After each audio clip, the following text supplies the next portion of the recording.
I gave her everything, and she used it to sleep with her professor. I sold my bike so she could follow her dream. Then I found her email. Can't wait to spend the weekend with you. He still has no idea. So I packed her bags and taped the truth on top. She told me she needed clarity. So I sold my motorcycle to help pay off her student loans, because that's what you do when you love someone and they say they're drowning. Turns out, she needed the clarity to decide whether to stay with me or run off with her professor. Spoiler, she chose the professor. I didn't even find out from her. I found out from an airline confirmation email on our shared iPad. 2 round-trip tickets, 1 hotel room, and a thank you message from her to him that ended with, "Can't wait to spend the weekend with you." He still has no idea. That's when I stopped being her safety net and started being her karma. But I'm getting ahead of myself. Let me take you back to how this all began. Back when I still thought selling the bike was the hardest decision I'd ever have to make. I sold the one thing I loved most to help the person I loved even more, and she used it to pay for a hotel room with her professor. The last time I ever saw my motorcycle, it was parked in front of the pawn shop down on Hawthorne. That black Kawasaki meant everything to me.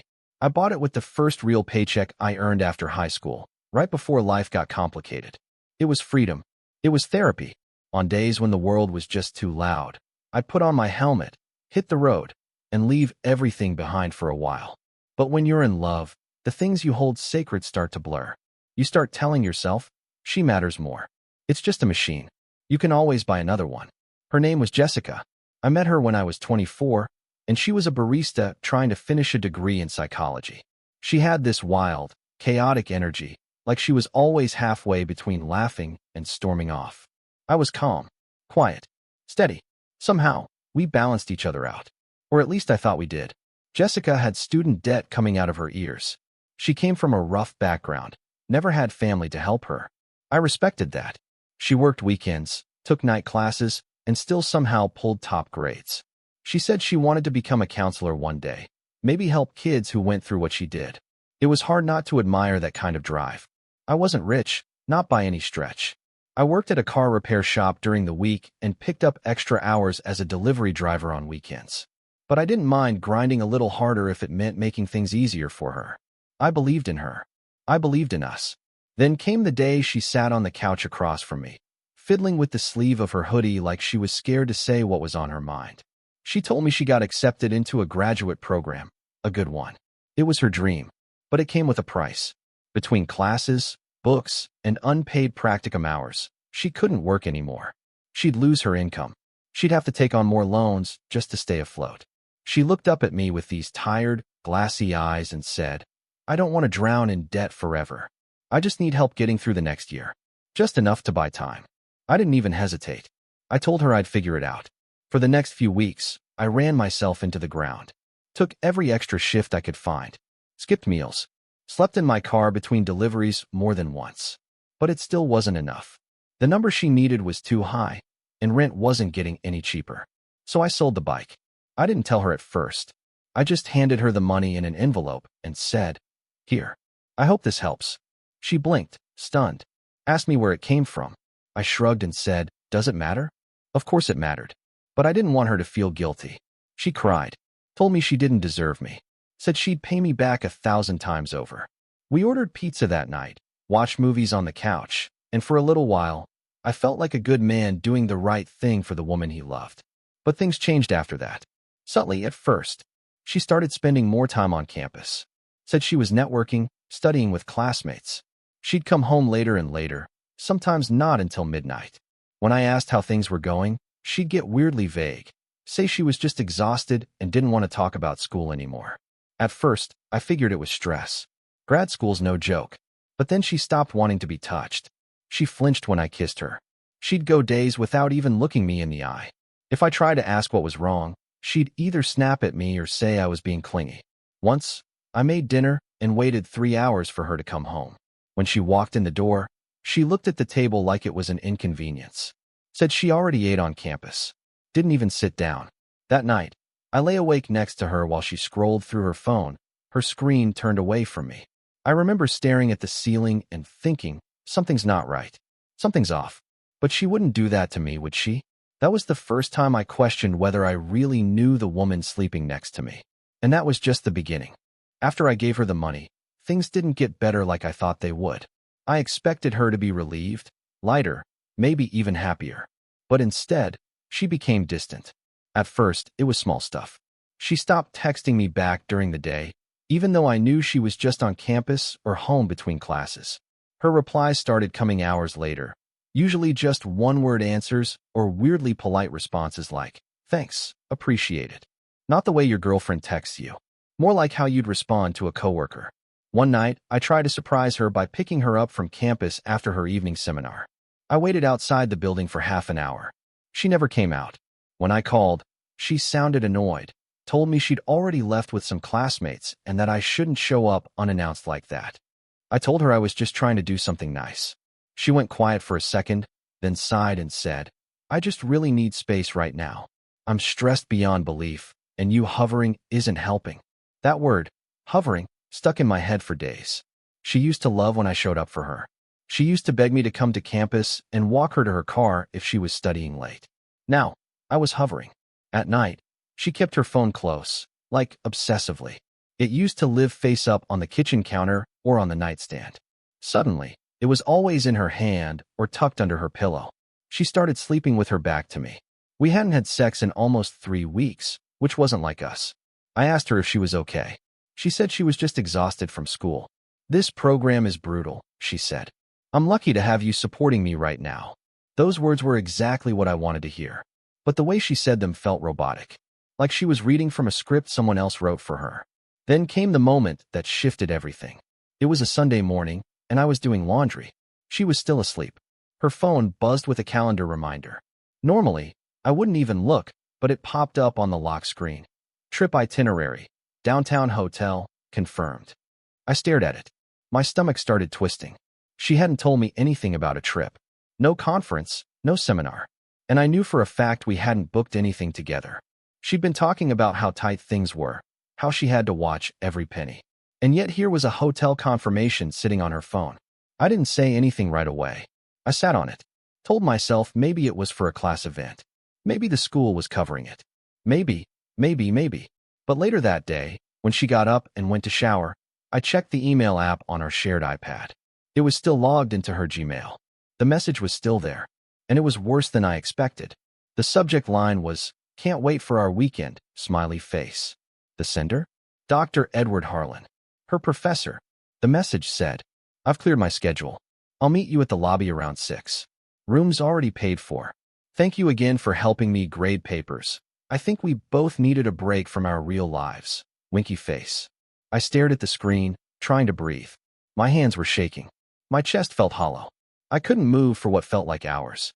I just sat there, staring at the smiling emoji like it was mocking me. She had used the money I gave her, the money from my motorcycle, the one thing I had that was mine, to go on a romantic weekend with her professor. The debt I thought I was helping her clear wasn't even real. She'd been lying, and I had handed her the means to do it. I didn't confront her. Not then. I looked at her through the bathroom mirror steam as she stepped out of the shower, towel-wrapped and humming some song, like nothing was wrong in the world. Something inside me shut off. She was lying to my face, living under my roof, eating the food I paid for, using the heat I worked to keep on. And all that time, she was sleeping with someone else and thinking I was too dumb to ever figure it out. That night, she came to bed and wrapped her arms around me for the first time in weeks. And for the first time since I met her, I felt nothing. After I read that email, something broke in me, but I didn't show it. I didn't scream. I didn't confront her. I didn't pack her bags and throw them out on the lawn like some movie scene. I just shut down emotionally. I went cold, because I realized something. She didn't think I was capable of noticing. She thought she had me wrapped so tight around her finger that I'd never question a thing she said. And that was her biggest mistake. So I played dumb. For the next few days, I acted exactly the same. I kissed her good morning. I asked about her classes. I picked up groceries on my way home from work and made her favorite stir-fry. I watched her lie to my face without flinching. And she did it so easily. She started mentioning the trip herself a few days later. Said it was a leadership retreat her program was offering for top students, paid for by the university. Said she might be out of town over the weekend, but wasn't sure yet. Claimed it might be canceled last minute because of logistics. I just nodded and told her to let me know what she needed. She kissed me on the cheek and called me sweet. She had no idea I'd already read everything. No idea I saw the calendar alert, the airline reservation, the hotel booking, the email chain. She had no idea I knew her retreat included a king bed, room service, and a romantic dinner reservation already prepaid under his name. What hit me the hardest wasn't the cheating itself. It was how casual it all was for her. How little guilt she showed. She laughed at my jokes. She texted me, "I love you," while planning to meet another man in a hotel room I indirectly paid for. She laid in bed beside me and scrolled through her phone, smiling at his messages, while I was right there, pretending to be asleep. You want to know the real kicker? That weekend was supposed to be our anniversary. Not a major one, just 3 years. But still, I'd made plans. I had a reservation at a little Italian place we loved. I'd even bought her a necklace weeks ago. She never knew because I kept it hidden in the back of my toolbox, wrapped in an old rag under a socket set. She canceled dinner 2 nights before. Said she'd be out of town for school and that we could do something next week. I told her it was okay. That night, I went into the garage, opened the drawer, and stared at the necklace for a long time. It wasn't even expensive. Just a simple silver chain with a small engraved charm that said, "You're still my favorite chapter." She'd always said that quote to me when we first started dating, back when things felt real. Now, I couldn't even look at the damn thing without feeling like a punchline. By Thursday night, she was packing. She tried to act rushed, like everything was last minute. Said she wasn't even sure what to bring, because she didn't have an official itinerary. I helped her fold her clothes. I zipped up her suitcase. I offered to drive her to the airport, but she told me not to worry. One of her classmates was going to pick her up. I nodded, smiled. Before she walked out the door, she kissed me. I kissed her back. She told me she loved me. I told her I loved her too.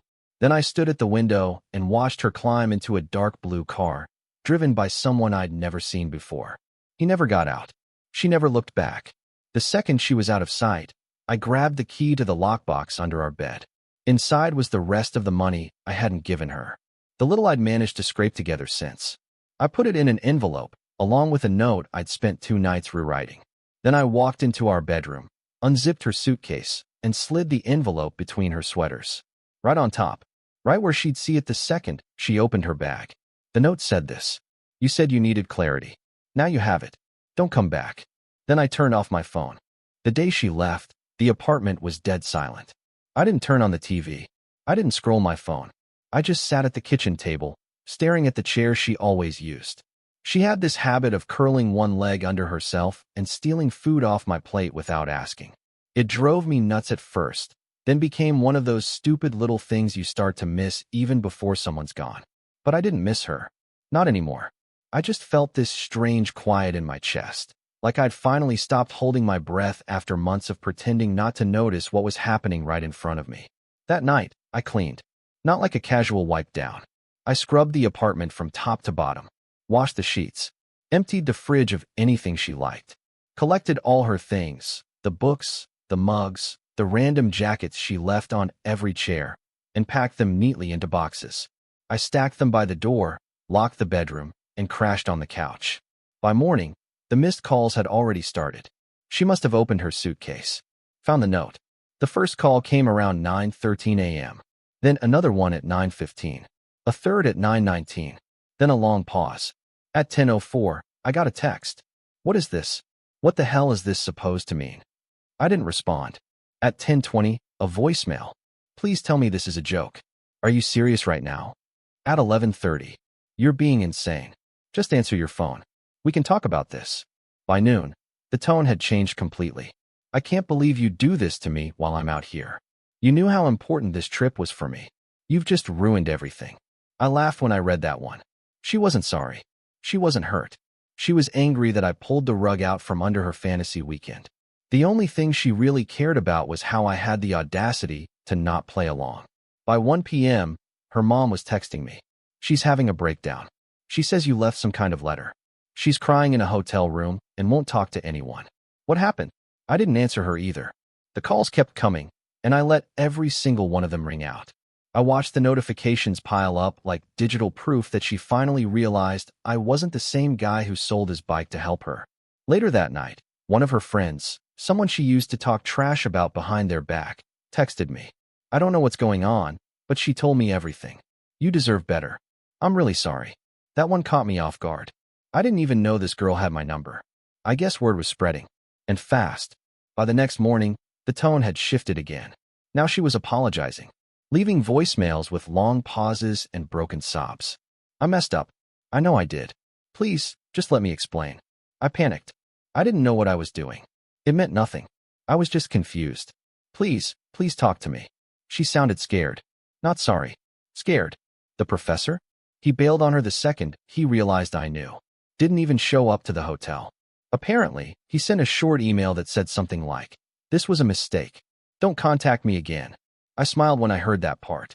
She had burned everything for this guy, risked her degree, her relationship, her whole image, and he walked out the second it wasn't easy anymore. And now she was alone in a hotel room with her suitcase, my letter, and a long weekend ahead of her. She wanted clarity. She got it. The weekend came and went, and I didn't say a single word. By Monday, she was back in town. I knew because her best friend posted something on Instagram. Just a blurry photo at a coffee shop with the caption, "Some people don't deserve the second chances they get." I didn't even flinch. I knew that wasn't about me. That was her trying to spin the story before it caught up with her. The funny thing is, I didn't feel angry anymore. I didn't even feel sad. I felt done. There's a moment after betrayal that no one really talks about. The moment where your body stops shaking and your brain stops asking questions. When the pain dies down just enough for a kind of clarity to settle in. That was me, sitting in the apartment, surrounded by boxes of her stuff, realizing I didn't owe her anything. Not a conversation, not closure, not even the satisfaction of watching me fall apart. The messages kept coming. "Can we just meet and talk? Just once. I'll explain everything. I swear it wasn't what you think." I was scared. I thought I was losing myself. He meant nothing to me. "You're the one I love." I was just confused. She kept circling the same phrases. I was confused. I didn't know what I wanted. "You were too good to me. I felt small next to you." That one got to me a little. Like my kindness had somehow made her feel guilty. Or maybe just exposed the difference between us. I didn't answer any of them. She came to the apartment once, but I wasn't home. I'd left her boxes in the hallway outside the door, stacked neatly with her name written on top. I didn't leave a note. Didn't need to. She already had the only message I intended her to get. Later that night, I saw on her social media that she'd taken a picture of the boxes and posted it with the caption, "I guess this is what love looks like now." I didn't reply, but a few of my friends did. Let's just say, her little sympathy campaign didn't work the way she thought it would. She called again 2 days later. This time, she didn't say anything when I answered. Just breathed heavily on the line like she'd been crying for hours. I stayed silent. Didn't say a word. Eventually she whispered, "I don't know who I am anymore." I hung up. I know that sounds harsh, but by then, it wasn't about punishment. I wasn't trying to hurt her. I just didn't care anymore. There was nothing left in me to give her. No rage, no grief, no resentment. Just empty space where all those feelings used to live. And honestly, that hurt her more than yelling ever could have. Because she wanted a scene. She wanted a moment to hold on to. Some final explosion where she could cry and scream and tell herself she at least mattered enough to break me. But there was nothing left to break. The last message she sent me came a week later. "You were the best thing that ever happened to me. I don't know why I did what I did. I miss you every day." I didn't reply. I just slid my phone across the table and went back to polishing the chrome on the new motorcycle I bought last weekend. Better engine, better ride. And this one's just for me. I saw her again exactly 3 months after she left. It wasn't planned. I was sitting on the outdoor patio of a little coffee shop downtown, reading a book, when I noticed a woman standing on the sidewalk nearby, frozen mid-step. I looked up. It was her. She looked smaller than I remembered. Not physically, just muted. Like the fire she used to have in her voice, her eyes, the way she moved, it was gone. She was holding a paper cup with both hands like she needed it to keep herself grounded. Hair pulled back. No makeup. Wrinkled clothes. I think part of her thought she'd never actually run into me again. That she could pretend I was just some chapter that closed on its own. She didn't say anything. Just stood there, eyes wide, like she was waiting for me to tell her what she was allowed to feel. But I didn't. I didn't smile. I didn't wave. I didn't even flinch. I held her gaze for a moment, then calmly turned the page of my book and went back to reading. A minute later, she walked away. That was the last time I ever saw her. There's something people don't understand about betrayal until they go through it. It doesn't just hurt you. It rewrites you. You lose the version of yourself that trusted too easily, forgave too quickly, gave without asking for anything back. That person doesn't come back. But something better grows in the ashes. I spent those next months rebuilding, not just financially, but emotionally. I reconnected with friends I'd neglected, started going on rides again, met people, laughed more. I even signed up for a welding course at the community college just because it sounded cool. It's funny how much life opens up when you stop making yourself small for someone else. And yeah, I bought a new motorcycle. Different model. Sleeker. Faster. Not because I was trying to replace what I lost, but because I finally stopped giving away parts of myself to people who never planned to stay. I never responded to any of her final messages. Not the one where she said she was going to therapy. Not the one where she said her professor got fired for personal misconduct. Not the one where she said she thought about me every time she passed a bike on the road. That wasn't my burden to carry anymore. I'd already carried her weight long enough. So when people ask me what happened, why we broke up, why I never said anything, I just smile and tell them the truth. She said she needed clarity. Now she's got it. And so do I.